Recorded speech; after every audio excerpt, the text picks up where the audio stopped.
Karena gereja adalah apa? 1 Timotius 3 ayat 15. Baik. 1 Timotius bab 3 ayat 15. Jadi jika aku terlambat, sudahlah engkau tahu bagaimana orang harus hidup sebagai keluarga Allah, yakni gereja dari Allah yang hidup, yang penopang dan dasar kebenaran. Karena itu gereja adalah tiang penopang dan dasar kebenaran. Maka pertanyaan kita di sini, kalau begitu skritura, kitab suci ada di mana? Tradisi ada di mana? Oke, di dalam 2 Tesalonika 2 ayat 15. Baik, saya akan bacakan 2 Tesalonika bab 2 ayat 15.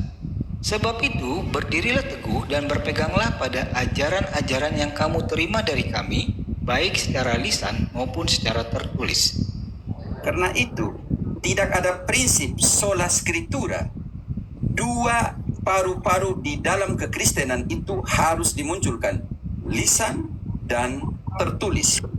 Di dalam proses seperti ini, kita sekarang harus bisa membongkar mana yang lisan dan mana yang tertulis. Di dalam 2 Timotius 2 ayat 2, apa kata Paulus kepada uskup Timotius?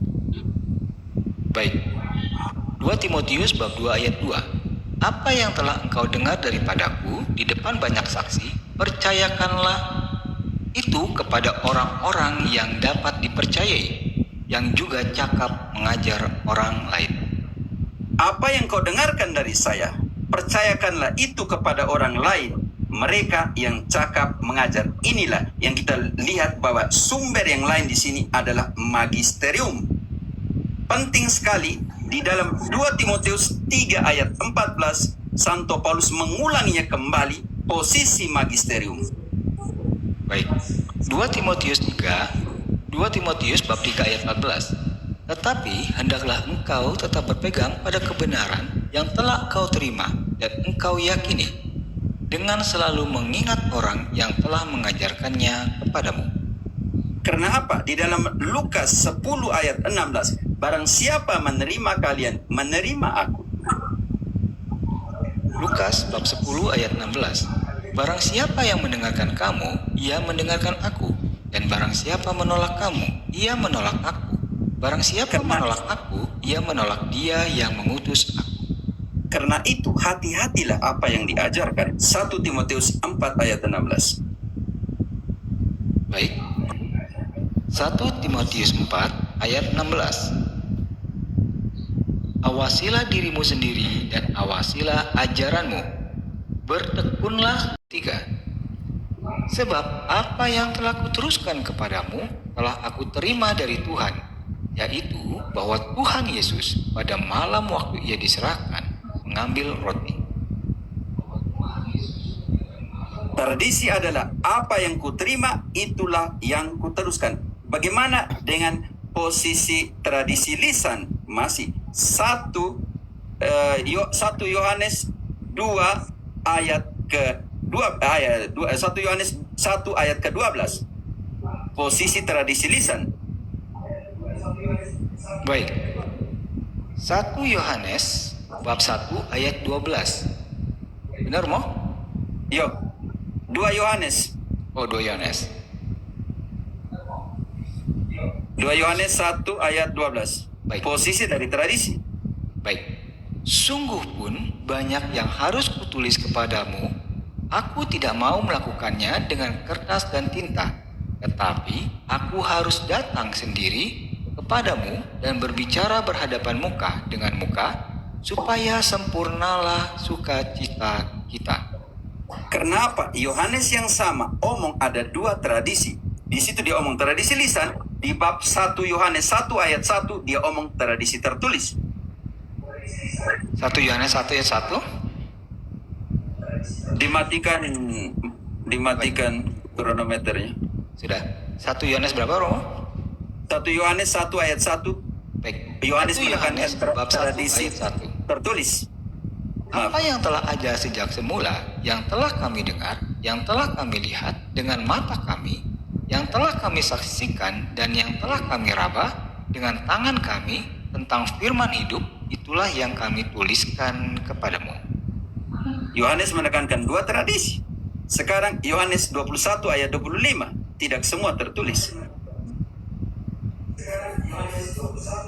Yohanes 21 ayat 25. Kata murid-murid yang lain itu kepadanya. Yohanes 21 ayat 25. Baik, maaf, Bukan tidak itu. salah. Ya.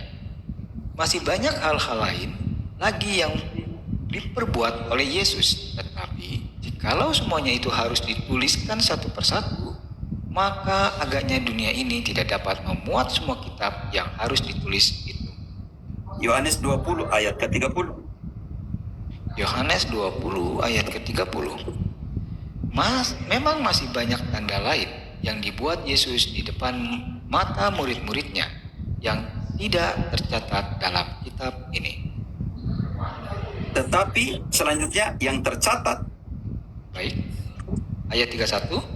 Tetapi semua yang tercantum di sini telah dicatat. Dia harus pergi cari kitab suci. Sekarang dari 3 menit.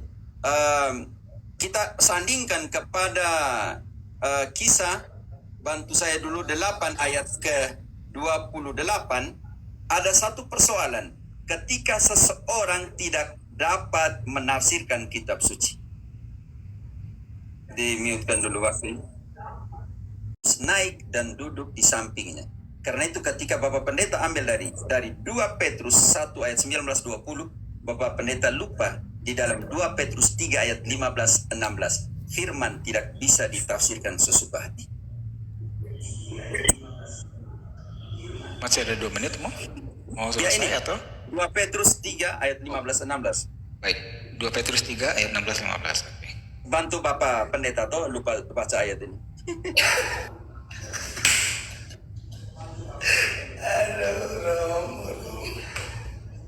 2 2 Petrus Petrus 3 3 ayat 15-16. ayat 15-16.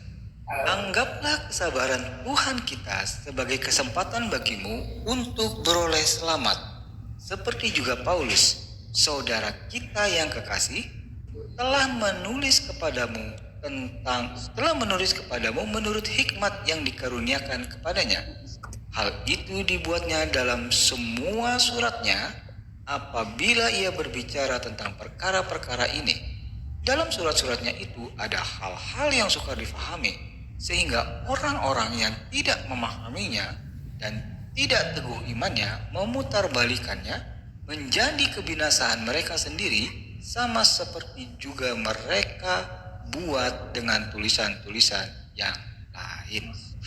Karena itu ada tendensi di situ ketika terjadi sebuah penafsiran lupa dari konteks, menambahkan dan mengurangkan, maka Amsal 30 ayat 5 dan 6 menekankan jangan kau tambahkan sesuatu di dalam firman itu. 19. Wahyu 22. Harus sama dengan timer. Allah akan menambahkan kepadanya malapetaka yang tertulis di dalam kitab ini. Dan jikalau orang mengurangi sesuatu dari perkataan-perkataan dari kitab nubuat ini, maka Allah akan mengambil baginya dari pohon kehidupan dan dari kota kudus seperti yang tertulis dalam kitab suci ini. Karena itu ada sebuah kontradiksi di dalam dirinya sendiri. Ketika di dalam Protestantisme membaca dan menafsirkan, ketika seseorang menafsirkan sesuatu buat eksegesi atau hermeneutik dengan sendirinya, kitab suci tidak lagi menjadi otoritas di dalam dirinya sendiri. Karena otoritas ada di dalam mulutnya seorang pewarta, mulutnya seorang pengajar, mulutnya seorang yang melakukan hermeneutik dan eksegesis. Karena itu, konsep tentang sola scriptura tidak cukup untuk menjelaskan firman Tuhan di dalam totalitas komprehensif. Butuh tripod di dalam kebenaran iman, kitab suci, magisterium, dan juga tradisi. Berpeganglah teguh kepada ajaran yang telah kalian terima dari kami, yang kami sampaikan kepada kalian melalui lisan dan tertulis. Sampai di sini. Baik. Tidak, biar Ya. 1 menit terakhir. Ya, baik. Siapa yang menentukan kitab-kitab yang termasuk dalam Alkitab? Mana ayatnya? Ya, kalau bicara tentang Siapa yang menentukan kitab-kitab? Ya tidak lain, tidak bukan Tuhan Allah dong. Itu kan firman-Nya Tuhan Allah. Jadi kalau Tuhan pakai nabi, pakai rasul, pakai gereja, itu adalah nabi-nabi, rasul-rasul yang memang tunduk kepada otoritas firman Allah dan tunduk kepada Allah sendiri sang sumber firman. Karena 2 Timotius 3 ayat 16 itu jelas sekali, segala tulisan diilhamkan Allah. Jadi tidak ada nabi, rasul, pendeta, gereja, romo, pastor atau siapapun yang berhak atau lembaga apapun, termasuk lembaga Alkitab di negara manapun, yang kemudian bisa mengangkat dirinya dan berkata, oh kamilah yang menentukan. Tidak bisa. Jadi sekolah skriptura yang saya sudah sampaikan di pendahuluan statement tadi, bahwa kami tidak anti tradisi, kami tidak anti konsili, kami tidak anti bapak-bapak gereja, tapi kami juga tidak mendukung bahwa orang menafsir secara ngawur, secara sembarangan. Makanya tadi saya kutiplah 2 Petrus 1 ayat 19 sampai 20. Ayat itu sebenarnya senada dengan 2 Timotius 3 ayat 16 yang mengatakan segala tulisan yang diilhamkan Allah. Garis bawahi, diilhamkan Allah. Ya, memang bermanfaat untuk mengajar, menyatakan kesalahan, memperbaiki kelakuan, dan mendidik orang dalam kebenaran. Jadi kalau Romo bertanya, siapa yang menentukan? Ya Tuhan Allah sendiri. Dia Allah turut bekerja dalam segala sesuatu, dan khususnya kepada para penulis Alkitab yang dari Protestan, kami mempercayai ada 40 penulis. Penulis pertama adalah Musa, penulis pertama terakhir adalah Yohanes anak Zebedeus. Mereka semua itu diilhamkan Allah. Tidak ada satu nabi pun yang bicara sesuka hati, dan tidak mungkin bertentangan dengan Roh Kudus, tidak mungkin bertentangan dengan Allah yang adalah sumber firman Allah. Jadi siapa yang menentukan? Bukan nabi, bukan rasul, bukan gereja, bukan bapak gereja, bukan pendeta, bukan romo, bukan siapapun. Orang-orang yang Tuhan pilih pun seperti nabi, pendeta, dan lain sebagainya, itu dipilih Allah dan dikendalikan Allah. Jadi Allah yang berdaulat memakai mereka, sehingga kalau mereka mau memberikan pesan lisankah, tulisankah, itu semua tidak akan bertentangan dengan sola scriptura, kitab suci sebagai otoritas tertinggi. Jadi data-data yang Romo pakai tadi sebenarnya boleh-boleh saja sepanjang tidak melampaui firman Allah. Jadi Romo kelihatan stromen tadi, seolah-olah kami anti tradisi. Oh tidak, tradisi tunduk kepada firman. Habis. Tradisi yang menyimpang itu yang sesat, Romo. Begitu. Ya, mohon maaf, waktu sudah habis.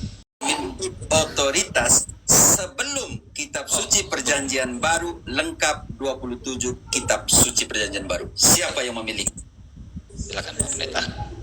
Ya simpel saja Romo, pasti ada kaitan dengan jawaban yang pertama tadi. Menjadi aneh kalau seorang manusia ketika mendengar jawaban bahwa Tuhan yang menentukan kitab suci kok tidak menjawab. Bagaimana tidak menjawab? Lalu siapa yang mau bikin kitab suci? Manusia. Manusia semua kotor kok, satu-satunya yang tidak kotor cuma Yesus kok. Siapa manusia yang bisa angkat diri dan merasa punya otoritas, bisa melahirkan firman? Ini firman Allah, bukan firman nabi atau firman rasul. Jadi kalau Roma bertanya siapa yang memiliki otoritas, otoritas itu dari Allah. Lalu dia berikan kepada para penulis, ya itu saja. Nah otoritas-otoritas yang diberikan kepada para penulis itu yang kemudian mereka mulailah tulis kitab perjanjian lama kita atau tanaknya Yahudi yang kita pakai sebagai kitab perjanjian lamanya kita hari ini, baik Katolik maupun Protestan. Jadi baik Katolik maupun Protestan ini kan anak kemarin. Anak kemarin sebelum kita kan sudah ada nabi-nabi. Dari mana nabi itu? Katakanlah Musa sebagai penulis pertama. Musa yang pilih Allah atau Allah yang pilih Musa? Musa saja rasa tidak layak setelah dipilih Tuhan. Tidak, saya mau pilih kau. Saya pilih kau nih. Walaupun Musa merasa tidak layak, pembunuh, orang berdosa, ya sudah nyaman di Midian sana, Tuhan pilih dia. Jadi kalau pertanyaannya siapa ya Tuhan Allah?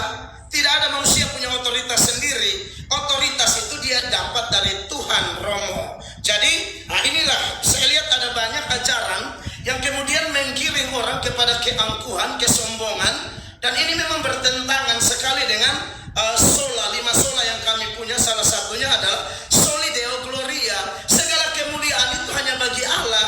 Nah sekarang celaka kalau misalnya saya pendeta Protestan lalu bilang ayah Protestan lah, oh tidak ada Protestan, dan bagi saya Katolik juga tidak ada. Dalam hal menentukan otoritas, kita semua hamba. Romo dalam opening saya sudah bilang, aku hamba sabda. Ya kita hamba Romo hamba, Nabi hamba, Musa hamba, semua hamba. Dan saya rasa ini sangat menjawab. Aneh kalau Romo bilang, tidak menjawab. Masa tidak menjawab? Romo kan tanya otoritas dari mana? Kalau bukan dari Tuhan, Romo mau itu dari siapa? Dari Romo? Atau dari siapa? Dari Petrus yang dianggap sebagai paus pertama. Petrus saja munafik kok ditegur keras sama Paulus di Galatia 2 ayat 11 sampai ayat 13. Tolong baca dulu Galatia 2 ayat 11 13. Tahanin timer Pak Yakub. Tetapi waktu Kefas datang ke Antioquia, aku berterang-terang menentangnya sebab ia salah.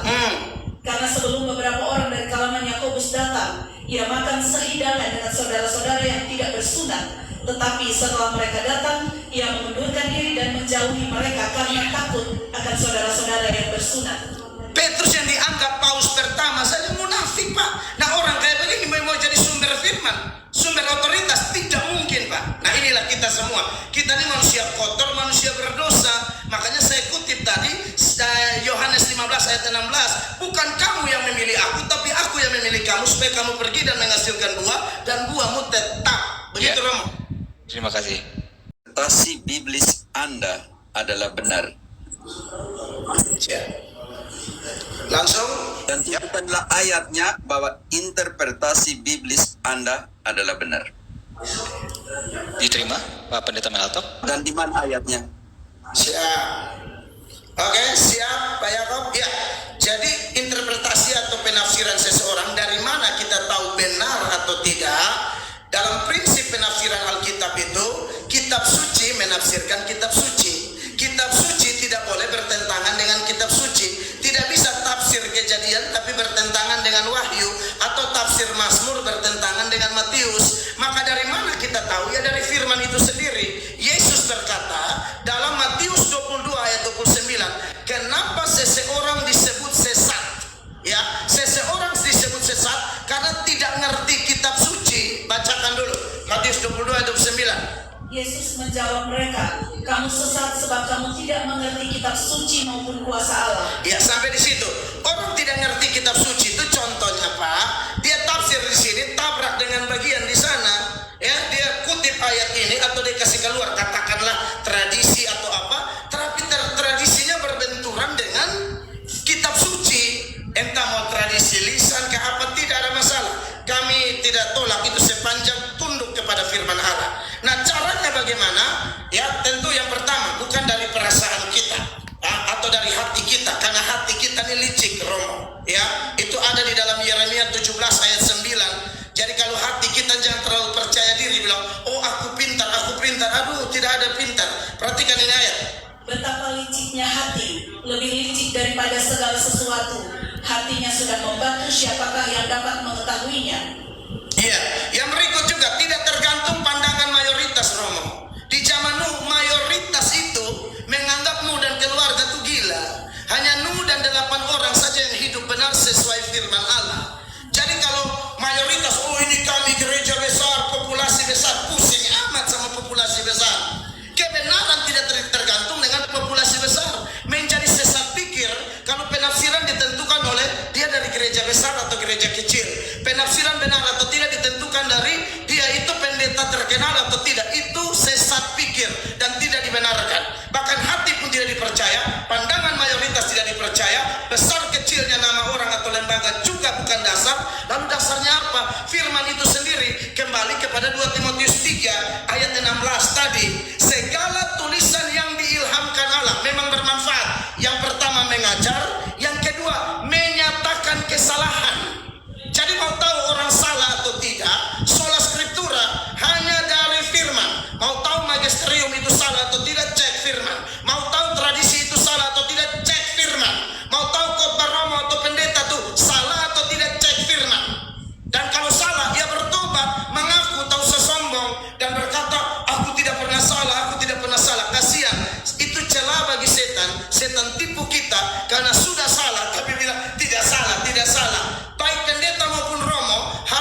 mengaku kalau salah. Jangan sampai kemudian menjadi lebih jaga harga diri padahal sudah jelas-jelas salah, begitu.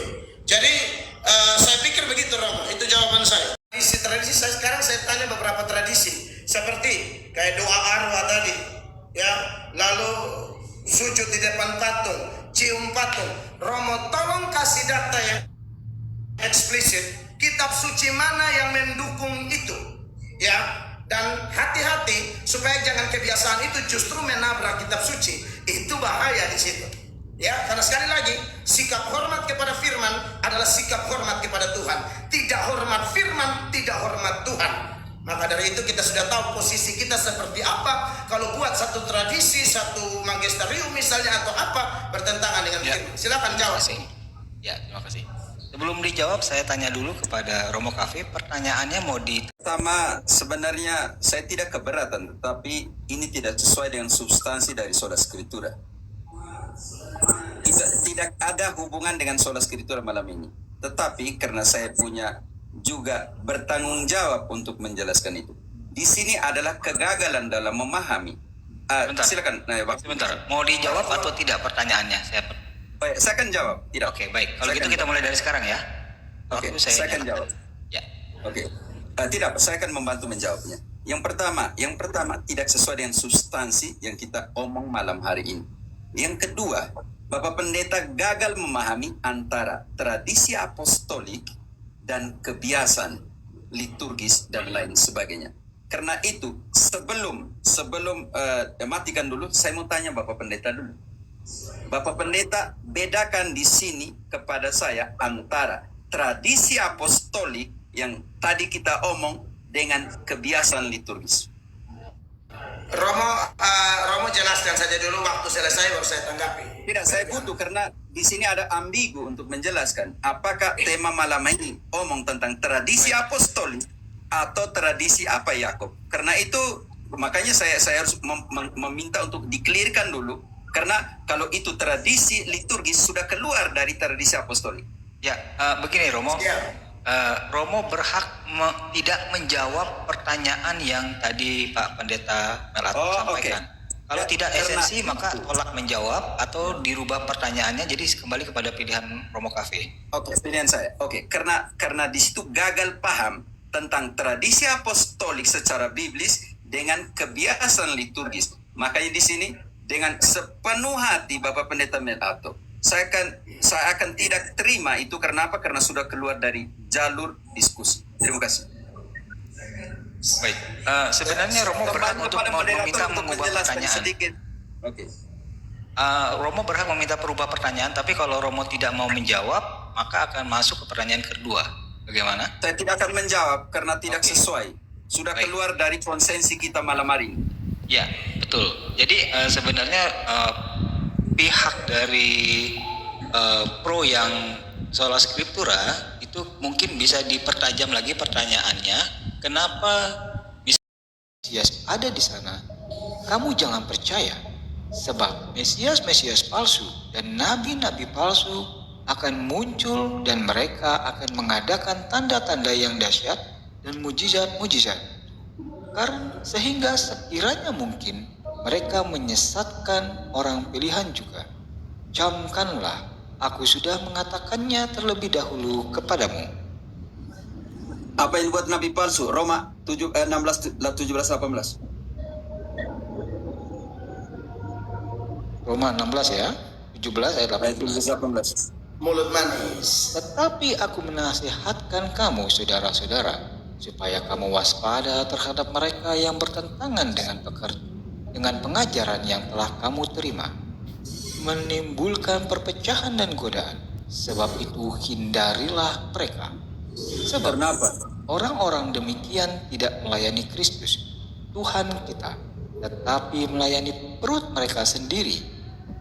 Dan dengan kata-kata mereka yang muluk-muluk dan bahasa mereka yang manis, mereka menipu orang-orang yang tulus hatinya.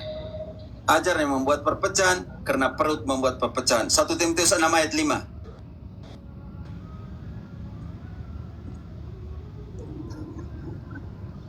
Percekcokan antara orang-orang yang tidak lagi berpikiran sehat dan yang kehilangan kebenaran, yang mengira ibadah itu adalah suatu sumber keuntungan. Mereka ini siapa? Ayat 3. Oke. Jika seorang mengajarkan ajaran yang lain dan tidak menurut perkataan sehat, yakni perkataan Tuhan kita Yesus Kristus, dan tidak menurut ajaran yang sesuai dengan ibadah kita.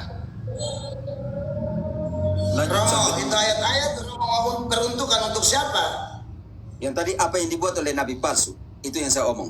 Jadi siapa? Kalau saya tanya balik, Romo konteks sekarang siapa? Ya, makanya tadi saya menjelaskan bahwa saya tidak itu. Ini kan pertanyaan saya kan, kalau Bapak Pendeta Romo tanya itu. Saya tidak KKR. melakukan itu. Saya tidak melakukan itu. Kan tanya Jadi saya kalau tidak Petrus melakukan itu. KKR, Petrus sesat. Yang melakukan itu siapa? Petrus khotbah KKR tuh 3.000 orang. Yang bertemu. tidak, yang zaman sekarang. Saya tidak Ya. tanya zaman lalu. Baik. Berarti Apakah tidak zaman semua sekarang? KKR itu sesat, Romo. Siapa yang zaman sekarang melakukan itu? Ya Siapa yang siapapun zaman yang sekarang melakukan menjual KKR firman tapi tidak Allah? memberitakan Injil, melakukan KKR hanya cari keuntungan, melakukan KKR lalu pamer mujizat palsu, melakukan KKR lalu ajar ajaran-ajaran sesat, itu memang nabi palsu, Romo. Itu Tapi ada di Romo jangan Katolik, mengeneralisasi itu ada di semua Katolik KKR atau di itu sesat. Protestantisme. Itu ada di Katolik atau di Protestantisme. Oh, saya pun teman-teman Katolik KKR, Romo. Saya Pater Bernabeu almarhum, kami dua pembicara KKR, Romo, di NTT. Kalau ibadah oikumene Protestan Katolik, pembicaranya almarhum Pater Bernard dan juga saya. Saya juga pernah ber-KKR. Kakak saya, Romo Maxi Unbria, kita dua khotbah, Romo. Jadi Satunya khotbah. Makanya Satunya saya sayang khotbah. Romo. Satunya khotbah, menyembuhkan, mengusir roh jahat, dan semuanya itu. Buktikan Orang secara Katolik biblis. banyak doa penyembuhan. Jangan dulu bilang Katolik, buktikan itu. Apakah sungguh-sungguh pelayanan, pewartaan yang keluar oleh di dalam Protestantisme itu siapa yang mengutus secara biblis? Kita ngomong soal skriptura loh. Pengutusan Saya di dalam percaya. Protestantisme itu datang dari siapa? Kembali kepada topik kita, sola scriptura. Ya, sola Alkitab scriptura. kan sudah Sola scriptura. menubuatkan. Di Sudah mana menubuatkan, Alkitab tidak? di mana Alkitab mengutus Bapa untuk jadi pewarta? Sama? Saya, Alkitab untuk saya. Iya, di mana Alkitab? Karena sola scriptura, di mana Alkitab mengutus Bapa jadi pewarta? Iya, terus. Tunjukkan Saya- ayat, ini berdasarkan terlalu- ayat di mana Alkitab mengutus Bapak Pendeta untuk jadi pewarta. Ya itu kan terlalu berlebihan, Romo. Bukan berlebihan, tunjukkan Masa secara ada biblis. terus bilang melarang. Makanya tunjukkan secara biblis atau yang mendekat itu bahwa di dalam Protestantisme pendeta-pendeta diutus oleh kitab suci atau dimeteraikan oleh kitab suci, dan saya akan menunjukkan dimeteraikan oleh apa para pelayan perjanjian baru ini. Ya, jadi Romo, tugas memberitakan Injil itu seturut amanat agung, The Great Commission, dalam Matius pasal 28 ayat 19 sampai 20 itu kan bukan hanya tugas rohaniwan. Itu kepada para itu rasul juga atau tugas kepada dari para jemaat, pendeta? Romo. Di Itu situ kepada para ditekankan, rasul, itu Yes. kepada para rasul. ya kepada para rasul, Diberikan kepada para rasul. ayatnya lengkap. Tolong baca dulu. Matius 20-28. Tadi Romo sudah banyak baca ayat, saya buktikan dengan ayat sekarang. Bahwa yang menginjil di dalam Alkitab bukan cuma nabi atau rasul, jemaat biasa yang dimeteraikan dengan Roh Kudus, yang dilahirbarukan oleh Roh Kudus, mereka juga memberitakan Injil karena mereka diberikan otoritas oleh Tuhan. Jadi Mana memberitakan Injil ayatnya? bukan hanya Bapak porsi Pendeta merah, rohaniwan, mana nabi ayatnya? atau rasul. Mana Hamba-hamba ayatnya? Tuhan yang adalah jemaat awam Mana pun ayatnya? boleh. Mari Mana Romo dengar ayatnya? Matius 28 ayat 19-20. Perhatikan. Baca dari 15 supaya tahu siapakah mereka. Tunggu. Saya langsung pendek aja. Ada yang mau saya persoalkan. Baca dari Matius 15 pasal- supaya tahu siapakah mereka. Ini kan bagian saya. Ini bagian saya. Jadi saya kasih Romo tenang. Romo baca ayat-ayat tadi. Banyak-banyak saya diam nonton kok. Romo diam Pendeta, ini dulu. dapat terbuka, Ya. ini dapat terbuka tidak apa. Oh iya justru Saya itu. Jadi debat terbuka kita dua-dua ngomong begini kan. Orang mau dapat pesan apa? Walaupun debat terbuka satu ngomong satu baik. diam lah. Dibacakan Boleh saja satu ayatnya, nyambung. dibacakan saja ayatnya, silakan. Ya, Matius pasal 28 ayat 19-20. Karena itu pergilah, jadikanlah semua bangsa muridku, dan baptislah mereka dalam nama Bapa, Anak, dan dan Roh Kudus. Sampai di sini saya setuju bahwa ini diberikan pertama-tama kepada rasul-rasul saja. Tapi yang saya mau persoalkan pesan lanjutan dari Yesus. Lanjut. Dan ajarlah mereka melakukan segala sesuatu. Sampai di situ. Dan ajarlah mereka melakukan segala sesuatu yang kuajarkan kepadamu. Segala sesuatu diantaranya apa? Memberitakan Injil. Makanya nanti kalau kita lihat ketika terjadi penganiayaan di Yerusalem, di situ gereja berdiaspora. Kisah 8 ayat 1. Rasul-rasul tinggal di Yerusalem, tapi jemaat yang 3.000 yang lahir dari khotbah Petrus itu, Tuhan lahirkan dari khotbah Petrus itu yang berdiaspora. Jadi umat biasa juga harus bisa memberitakan Injil asal Bapak kita Pendeta, filter pakai Bapak firman. Pendeta, pertanyaan selanjutnya. Dikatakan semua perintah Segala harus sesuatu. diajarkan. Bukan segala sesuatu, segala perintah, bukan segala sesuatu, Amin. Bapak. Segala perintah. Ayat itu mengatakan segala perintah. Coba tolong Yesus, baca ulang dulu ayat. ya segala perintah, bukan segala sesuatu. Segala sesuatu. Romo. Jangan dulu, baca lengkap kembali ayat 20, saudari. Baca kembali ayat 20. Biar ke Romo dengar. Baca. Dan ajarlah mereka melakukan segala sesuatu yang Yang- telah kuperintahkan kepada Yang diperintahkan Bapak Pendeta, yang diperintahkan segala perintah. Pertanyaan saya, dalam satu fitinya Bapak bilang mengaku langsung pada Tunggu Tuhan. dulu, Mana saya ayatnya? nanti baru saya jawab, itu kecil itu. Mana ayatnya? Tunggu dulu. Kita mau kasih tahu bahwa jemaat awam pun bisa ada otoritas memberitakan Injil, Romo. Kisah 8. Mana ayatnya jemaat awam? Mana jemaat awam? Ini mau baca nih, Romo dia. Ya, silakan. Kisah 8 ayat 1. Pada waktu itu mulailah penganiayaan yang hebat terhadap jemaat di Yerusalem. Mereka semua kecuali rasul-rasul tersebar ke seluruh daerah. Kecuali rasul-rasul, jemaat tersebar. Tersebar buat apa di situ? Terus Orang-orang saleh, ayat 4 langsung Kak, supaya langsung tahu. mereka yang tersebar itu menjelajah seluruh negeri itu sambil memberitakan Injil. Itu jemaat biasa, Romo. Romo membantah itu. Jadi kalau misalnya pandangan Romo harus yang ditabiskan. Oh, di Kristen tidak perlu. Asal kau lahir baru, kau mau dibimbing, kau boleh cari jiwa di kampus, Oke. di pasar, di mana, Pendeta, boleh. Nah, pendeta. Romo mau tanya tadi, Bisa. fiti saya apa? Sekarang kompilasi, tunggu dulu. Dalam ini masih tentang Yakob, tolong bantu Efesus 4 ayat ke-11. Tahu itu tidak. Iya, makanya ini satu ayat itu tidak membatalkan kisah jangan satu dulu ayat Bapak bilang tahu, kita Satu baca ayat dulu. Saya bacakan dulu Kita baca ayat ayatnya, dulu. nanti baru disanggah ya. Efesus 4 ayat 11. Dan ialah yang memberikan baik rasul-rasul maupun Siapakah nabi-nabi, ialah sini? Yesus. Dialah yang memberikan apa?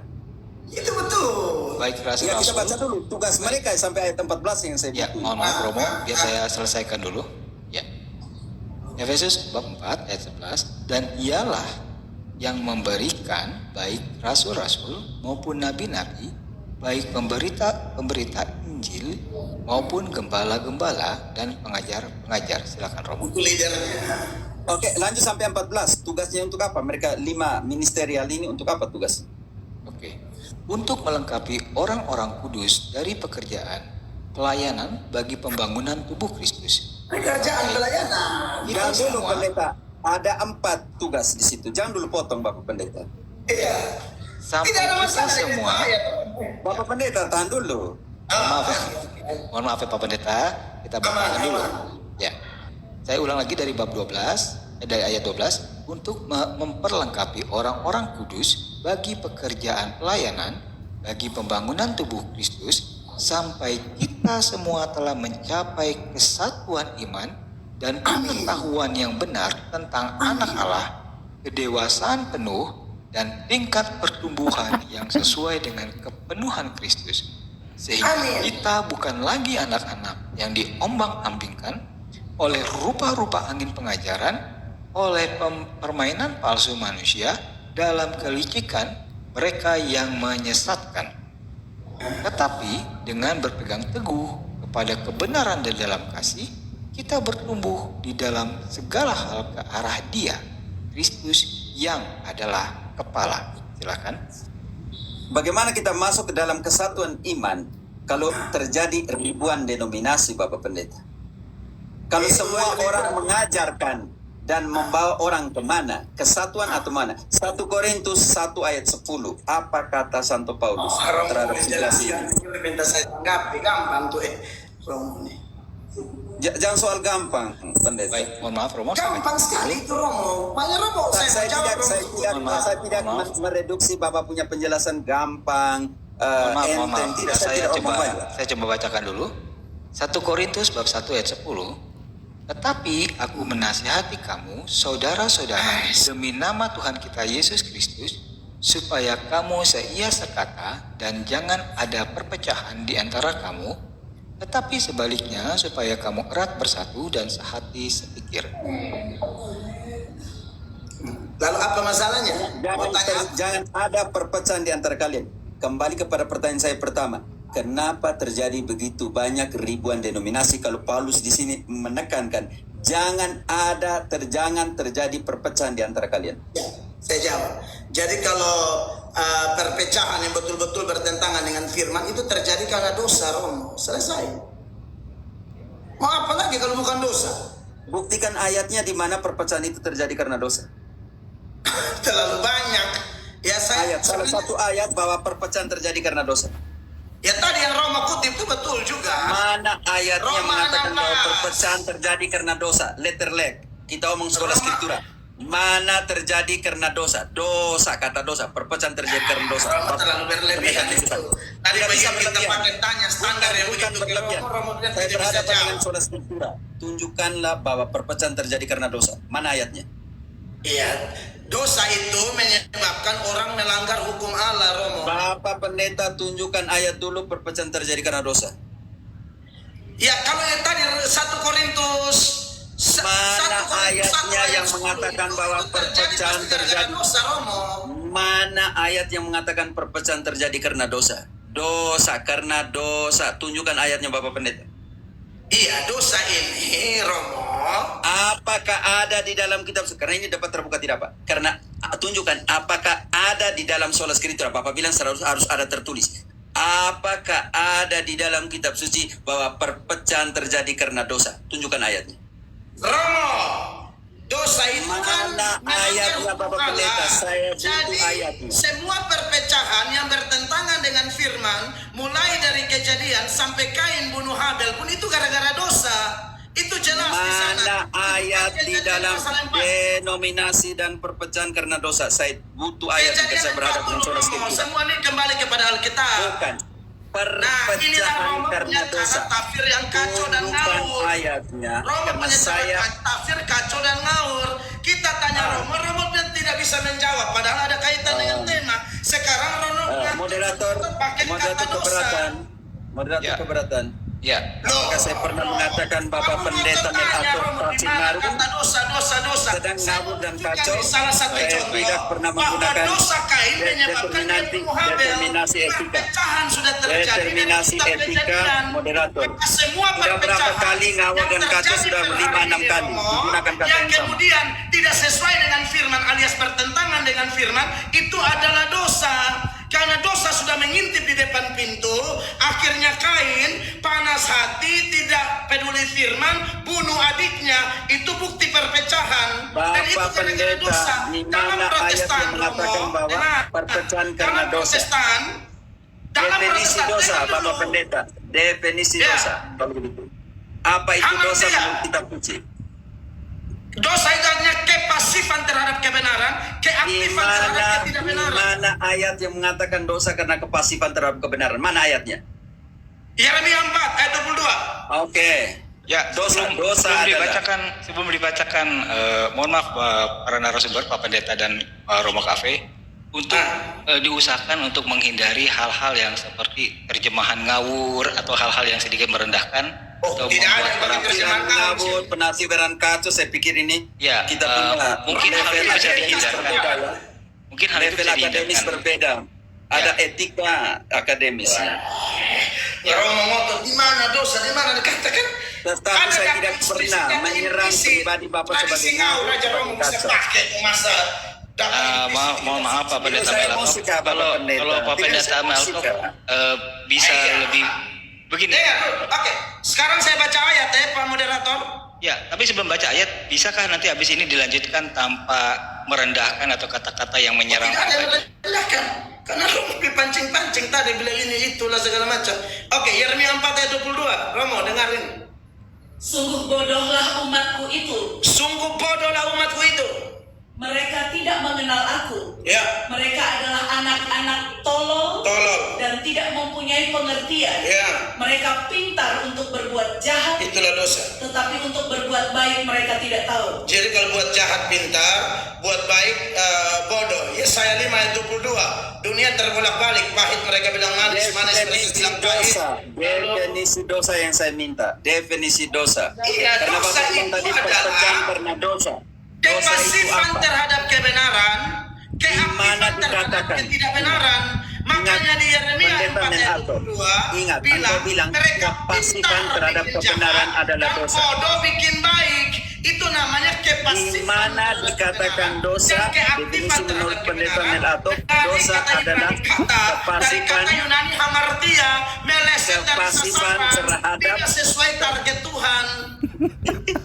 di mana dosa dengan definisi kepasifan terhadap itu. Mana definisinya? Nah, Romo di sini Romo ini kelihatan tidak tahu cara tafsir. Alkitab Oke, sekarang kita saya akan harus eksplisit, mendefinisikan yang apa implisit itu pun dosa. boleh. Yakobus, bantu Romo, dulu Yakobus 1 saya ayat tidak 13 sampai inkonsisten ya. 15.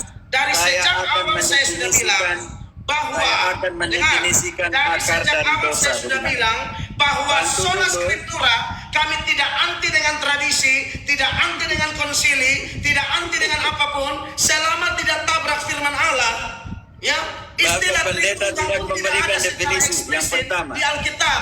Tapi Katolik percaya Dua hal. Tritunggal tidak. Bapak Pendeta mengatakan bahwa perpecahan karena dosa. Yang kedua, dosa adalah kepasifan dari apa? Tidak dijelaskan. Sekarang Yakobus 1 ayat 13 sampai 15 mendefinisikan apa Ya, penyebab dari elah, itu masih omong pencobaan dari setan. Tahu Tidak. nggak arti itu ayat? Saya pikir Yakob Ayat-ayat kembali Romo tadi kita saya yang tahu ketujuh semua. kali, yang ketujuh kali ini sudah saya hitung yang ketujuh kali kembali lagi anggap enteng, tidak anggap orang dan sebagainya. Bukan, memang tafsiran Romo. Tidak Baik, Bapak baik, Pendeta. baik. Ini Baik, secara baik. etika Mohon maaf, mohon maaf, tidak mohon baik. maaf. Maaf ya Bapak Pendeta, tidak baik maksud saya. Saya pikir Bagaimana Romo? Daripada Bapak Romo tidak main terjadi bola, di sini tapi karena tidak sudah baik. Ya. Yakob saya serahkan sudah terlalu Ya, banyak. ya, Sampai oke. 7 kali saya hitung. Baik, sepertinya diskusi ini tidak bisa lanjut karena memang Tidak bisa. ada hal etika yang dilanggar. Karena kalau kita lanjutkan juga nanti takutnya akan memperburuk situasi dari kedua belah pihak. Mungkin nanti kita akan coba cari sesi yang lain untuk Ya, lebih. saya tetap menghormati Romo sebagai pribadi, tapi kan tafsiran Romo. Pendeta Romo, Melato, Romo moderator kaget. lagi Saya menjelaskan. kaget, Tolong Romo bilang, moderator. oh ini sudah 7 kali. Apa sih Romo ini? Ya, ya, karena memang tadi kita ada aturan-aturan yang memang sudah kita sepakati bersama ya, Pak Pendeta. Pak Jacob, ini kan debat terbuka, gimana sih? Iya, Debat terbuka tidak berarti etika tidak ada. Siapa yang tidak beretika? Di mana letak tidak beretika? Mengekspresikan. Saya tidak Oh, pernah ini merendahkan gaya Bapak saya, Pendeta Romo. dengan Saya ngawur, dengan ini. apa. Bapak Pendeta, kita dengarkan moderator. Ya, Karena malah saya pikir tafsirannya, Romo. apapun sakit hatinya Bapak Pendeta tentang ngawurnya tafsiran Iya. Bapak Pendeta tidak ada hak Saya untuk doakan melakukan. Romo. Ya, terima kasih, terima Saya kasih. mendoakan Romo, Tuhan saksi. Baik, Sakit baik, baik. hati apa model begini? Ya, baik. Mohon maaf buat narasumber karena untuk saat ini juga mungkin di lain kesempatan kita akan mencoba situasi yang lebih baik lagi karena tadi ada, mohon maaf ya, kita harus hentikan karena mungkin tadi ada beberapa yang pertama ada 2 catatan dari saya keluar dari konteks tentang sola scriptura. Nah, nanti mungkin Menurut jadi saya perbaiki. Ya, baik, Tidak mungkin keluar. menurut Pak Pendeta Melato tidak keluar, tapi buat Ya. narasumber Romo Cafe merasa dia keluar dari konteks sola scriptura dan tadi memang ada beberapa catatan kata-kata yang tidak diterima oleh narasumber yang kontra tentang tafsiran ngawur dan segala macamnya itu tidak diterima oleh narasumber dan dianggap sebagai nilai yang melanggar dalam norma etika dalam diskusi ini. Nah, nanti ke depannya kalau memang akan dibuka lagi diskusi yang kedua, baiknya kita coba strict lagi ke aturan tentang karena kan kedua belah pihak sudah saling mengenal ya, gaya Pak Melatok seperti ini dan gaya Romo Cafe seperti ini. Ya. Kalau memang mau sesi mungkin kalau mau ulang lagi, ya kalau Tuhan berkenan ya, mungkin poin keempat ini ditiadakan saja. Jadi lebih rapi, Romo omong, saya tanggapi atau sebaliknya. Karena tadi kalau saya lagi ngomong, Romo omong, sedangkan saya ini yang ada di sini belum keluar semua, Romo sudah tatap, jadi saya harus ngomong, jadi kelihatan kayak ribut aja, sebenarnya tidak juga. Ya, kalau ke depan sesi Pendeta Melatok, ini sesi untuk itu, makanya sesi untuk itu. Nah kenapa Kita Romo mau bilang apa? Maksudnya begitu, dinamikanya seperti itu. Romo juga siap, saya siap saja, saya nggak ada masalah. Baik. Saya tidak ada persoalan dengan itu, Pendeta Melatok. Saya tidak persoalan dengan itu. Walaupun ketika 3 pertanyaan pertama Pendeta Melatok jawab, saya tahan diri, walaupun saya satu orang yang suka potong, saya tahan diri untuk tidak potong karena saya Harusnya di menghormati. sesi 4 tadi Romo hantam saya. Tapi ya, saya satu orang yang bukan untuk itu karena kedewasaan akademis bukan ada di situ. Ya, yang kedua, tetapi ketika Itu nggak usah debat, Romo. Bapak Pendeta melakukan pertanyaan, saya sedang melakukan elaborasi jawaban Bapak Pendeta dengan gestikulasi. Saya sudah tahu. Pasti ayatnya seperti ini. Itu secara etika untuk walaupun Bapak tahu ya. Walaupun Bapak tahu Bapak Pendeta. Minta itu koreksi dari saya. Karena saya bukan pertama debat dalam hidup saya. Dari SD saya sudah dipilih untuk debat sampai universitas. Karena itu saya pikir di sini Bapak Pendeta harus mengkoreksi diri. Saya tahan di dalam sesinya Bapak jawab, saya tidak potong. Saya diam. Tetapi ketika saya omong Bapak Tuhan, saya sudah tahu itu ayatnya. Itu harus begini. Kalau itu buat apa lagi kita debat? Apa lagi kita diskusi? Jadi begini, saya pakai bahasa yang lebih gampang dimengerti. Keberatan dari Romo Cafe itu dianggap bahwa ekspresi merendahkan lawan bicara itu dianggap keberatan oleh beliau. Seperti tidak, masa hanya ketawa-ketawa, kan saya juga perlu hati yang dipilihkan adalah Soalnya saya sudah tahu ayatnya seperti ini, tapi saya sementara melakukan penjelasan. Baik. Tidak masalah kalau begitu. Nanti mungkin kita akan perbaiki ke depannya.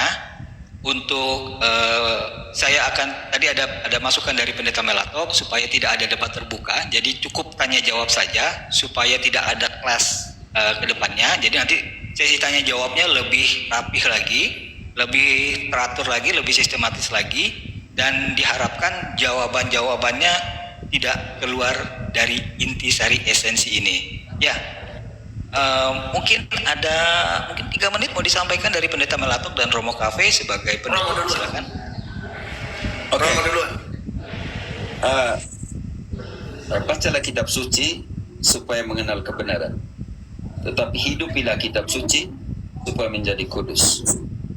Telitilah kitab suci menurut Kisah 17 ayat 11 agar kita tahu mana yang benar seperti apa. Tetapi terima kasih ya Bapak Pendeta Melatok telah menyiapkan room seperti ini, walaupun di video-video menyerang dan semuanya, tapi saya bagian dari kedewasaan untuk menanggapi hal-hal seperti ini. Dan untuk semua Protestan yang lain, saya mau katakan bahwa saya tidak pernah membenci kalian. Doktrinnya, idenya itu kita uji secara biblis, tetapi orangnya tetap disayangi. Kenapa Paus Fransiskus bilang begini, sebelum jadi sangat spiritual, jadilah sangat manusia. Karena itu saya pikir ini adalah pembuktian kepada orang-orang Indonesia bahwa kedewasaan dalam diskusi juga butuh itu. Karena saya di sini dari 2011 debat langsung di kultusnya Protestan dengan pendeta-pendeta, dan itu tidak punya masalah tanpa ad hominem, tanpa apapun. Saya pikir ini juga harus menjadi kedewasaan dari teman-teman kita di Indonesia. Bagaimana kalau diskusi formal itu tanpa merendahkan, tanpa mengatakan ini begitu. Dia tetaplah dalam konsistensi dalam ideamu. Yang kedua, saya anjurkan bahwa kalau kita omong tentang sola scriptura, tetap dalam jalurnya sola scriptura. Karena itu 2 pertanyaan dari Bapak saya tolak. Kenapa? Karena sudah tidak sola scriptura. Itu menjadi persoalan. Oke, terima kasih. Baik, terima kasih Romo Cafe. Silakan Pak Pendeta Melatok sampaikan. Siap Romo Cafe dan Pak Jacob dan semua kawan-kawan yang nonton, baik Katolik teristimewa, Katolik dan juga Protestan, semua adalah saudara saya. Terima kasih buat masukan-masukan yang ada. Saya sangat menghormati itu. Walaupun saya sendiri punya pandangan yang berbeda, bahwa saya merasa pertanyaan-pertanyaan saya sudah sesuai topik. Tapi kalau Romo bilang tidak, ya saya hargai apa yang Romo katakan. Dan kemudian memang seperti yang Romo bilang tadi, memang perpecahan itu ada di mana-mana, dan itu tak terhindarkan karena banyak data-data kitab suci yang juga bersinggungan dengan itu. Dan mungkin lain kali kalau kita diskusi lagi bahwa ada data-data yang kita lebih spesifik seperti yang Romo dan Pak Jacob bilang. Tapi ya pada dasarnya kita memang harus kembali kepada firman Allah. Sebaiknya kita hidup rukun, bersatu, bersaudara seturut Mazmur 133 itu. Dan juga ya kiranya Tuhan menolong kita menjadi jawaban dari doa Yesus di Yohanes 17, di mana Yesus bilang biar kita menjadi satu, supaya dunia melihat kita bersatu dan dunia percaya. Dan saya tunggu ini, ya. Ini apa dia mau minta? Kita di sini kok.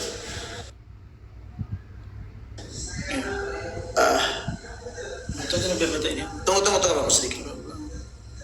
Kuning ke lain. Pilih dua objek yang bentuknya sama.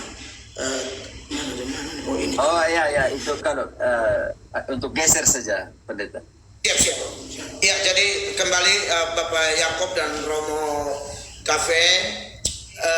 Ya, kerinduan saya adalah kita semua ya. Memang saya juga harus akui bahwa ini semua proses panjang dan hanya firman yang bisa memperbaiki kita. Makanya sola scriptura itu sangat penting, bahwa segala tulisan yang diilhamkan itu kan 2 Timotius 3 ayat 16, mengajar, menyatakan kesalahan dan memperbaiki kelakuan, lalu mendidik orang ke dalam kebenaran. Ayat 17, dan tiap-tiap manusia kepunyaan Allah diperlengkapi dengan semua perbuatan baik. Tapi itu dimulai dengan menerima Yesus sebagai satu-satunya jalan kebenaran, satu-satunya pengantara. Kita dimeteraikan dengan Roh Kudus, dan kemudian kita mengalami buah Roh yang tambah hari tambah matang. Selagi di dunia ini kita belum sempurna, kita akan sempurna di sorga seturut Ibrani 12 ayat 23. Dan di sini memang besi menajamkan besi, orang menajamkan sesama, tapi yang paling utama firman Tuhan menjadi otoritas tertinggi kita. Tuhan Yesus memberkati Romo dan juga Pak Yakob dan kawan-kawan baik Katolik Protestan yang ikut dalam live ini. Tuhan berkati. Salam Salve. Ya, terima kasih untuk Pendeta Melato, Romo Cafe. Mohon maaf kalau ada kekurangan, dan mohon maaf juga diskusi ini tidak bisa dilanjutkan karena memang ada beberapa violence atau pelanggaran dalam poin-poin yang sudah kita sepakati. Mungkin besok atau kapan-kapan jika ingin dilakukan, kita sepakati benar-benar poin demi poinnya. Mungkin seperti tadi ada keberatan